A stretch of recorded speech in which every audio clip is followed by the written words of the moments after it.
I'm someone who loves a good ending. In my movies, shows, videos, essays, video essays, I'm always looking for that satisfying final punch. It doesn't necessarily have to be a happy punch, just something that concludes the journey we've just been on and lets me walk away feeling something. And see, this is all well and good when it comes to entertainment. There's some amazing storytellers out there that know how to make a good ending. The problem for me is when this mentality carries over into my real life. Because life isn't written by amazing storytellers, so obviously you can't just expect things to magically come full circle the way they do in stories, but I still want them to. And I will do whatever I can to craft that perfect ending, because I'll be damned if my life is rated lower than Garfield Kart.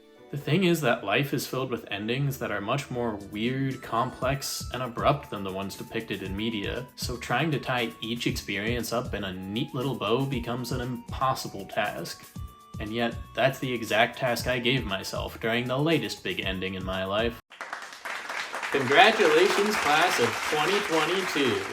While some of you may view this moment as a bittersweet ending, I view it as an opportunity to play Poochie and Yoshi's Woolly World on my Nintendo 3DS. There are some moments where life just presents an ending for you, and no matter how much you want to stop it, it's going to happen. And in the case of graduating college, it's really a series of endings. The end of my academic career, the end of a social life I've come to know and love, and the end of a yearly structure that's been a part of my life for as long as I can remember. They really just build your entire life up around this one thing and then say, okay, get out. College was an important time in my life and something I really enjoyed, so naturally as my senior year was approaching, that perfect full circle in my head came back around to remind me that if my last piss in the student center urinal wasn't special enough, then my memory of college would be ruined forever. Dude, this is crazy. I became very aware of everything I was doing senior year, because all of these things I was doing on a regular basis in college, it was suddenly about to be the last time I do them. That's actually something I kind of like about college, is that every different school has its own super specific locations and traditions that sound like nonsense to the outside world, but within that community, they're things that everyone knows, everyone does, everyone is attached to in some way. But with that hyper-specificity of the college experience comes the fact that once it's over, it's over. When you're 15 years out of college, no one's gonna know what Harris Dining Hall is or how you keep getting in there. So knowing that this time in my life was coming to an end and all of these little things I'd come to appreciate would never exist in my life again, I wanted to wrap things up the right way, that full circle. So I started thinking, and that was my first mistake. See, what I quickly came to realize is that thinking about the perfect ending, trying to craft a final moment for yourself, it often undermines what makes an ending perfect to begin with. Looking at some of the best endings in fiction, what makes those full circle moments so impactful isn't the fact that life presented the characters with some perfect callback to the beginning of the story where they can now easily show how much they've learned. What makes those endings powerful is the belief that after everything a character has experienced, they've grown and are ready to move on. And that feeling of growth and moving forward is exactly what is not present when you're spending your last days of college trying to figure out how to say goodbye to the vice president of gaming club. See, as much as I would love that golden opportunity to give a rousing speech about everyone I've met over the last 4 years and tell a silly yet touching anecdote about each one of them as the camera slowly zooms in on their smiling face while a single tear wells up in their eye, those moments don't happen in real life. He's just a little dog.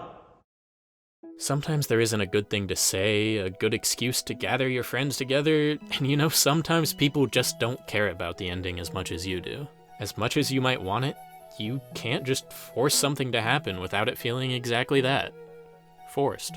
I did obviously put in the effort to tell people goodbye, say some nice things, and I certainly don't want to discourage people from having their emotional moments with each other, but if you're trying to orchestrate every beat of this profound, conclusive experience, at a certain point you're just doing too much. Great endings are about the great things that have already happened, not whatever is happening right now. That's why I don't really mind the outdated ceremonies for graduation filled with random speeches and songs. I don't really care about the words being said in the moment, just the opportunity for everyone to come together, celebrate, and reflect on the last 4 years one last time. That's what's cool about it.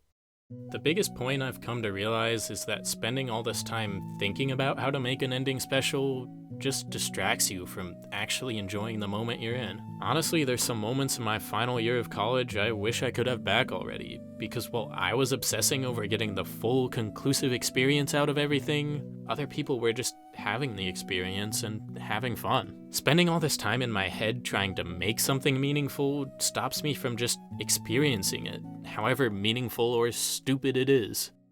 The fact is that sometimes there isn't a meaning. Your last class, last college party, last boys' trip to Chipotle, it probably isn't going to change anything. But maybe that's what's special about it. There is no conclusion paragraph, no full circle climax, but that doesn't change anything about what's come before. These things were fun. This already was a special time in my life, and nothing that happens now is going to change that. I might not have gotten that storybook goodbye, but I don't need some perfect ending to look back and feel good. I'm done with you, Mom. Sometimes life just isn't poetry. Or maybe it's a really bad poem. But the way things wrap up doesn't change anything about what came before. I had a million great moments in college. Just because this is the last moment doesn't mean it's an important one.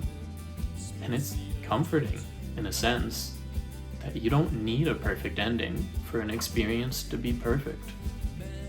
Sometimes things just end. And that's okay.